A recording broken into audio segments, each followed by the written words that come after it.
पुली block system में acceleration निकालना सीखेंगे। और एक्सेलरेशन निकालने से पहले हमें दो क्राइटेरिया का बहुत ही ज़्यादा ध्यान देना पड़ता है कि पहला जो हमारा स्ट्रिंग होना चाहिए वो कैसा होना चाहिए, आइडियल। आइडियल मतलब होता है कि मासलेस होना चाहिए और नॉन स्ट्रेचेबल स्ट्रिंग होना चाहिए। मतलब अगर कोई वेट दिया जा रहा है इस पर तो ये स्ट्रिंग का लेंथ चेंज नहीं होना चाहिए, ठीक है। और दूसरा, पुली और स्ट्रिंग के बीच में कोई भी फ्रिक्शन नहीं होना चाहिए। अगर मान लीजिए ये दोनों क्राइटेरिया फॉलो नहीं होते हैं तो हम दोनों ब्लॉक का मास सेम नहीं मान सकते, ठीक है।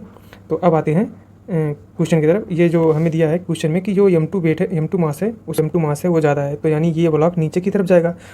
कुछ एक्सेलरेशन से मानते हैं वो ये है, और उतने ही एक्सेलरेशन से ये ब्लॉक ऊपर की तरफ जाएगा। और एक्सेलरेशन का जो फार्मूला होता है net force divide by mass होता है, ठीक है, ये हमें पता है।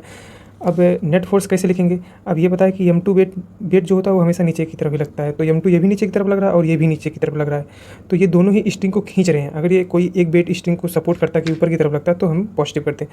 तो m2 g minus m1 g divide by total mass कितना हो जाएगा हमारा, m1 प्लस m2, ठीक है। ये हमारा हो जाएगा एक्सेलरेशन जो हम निकाले हैं।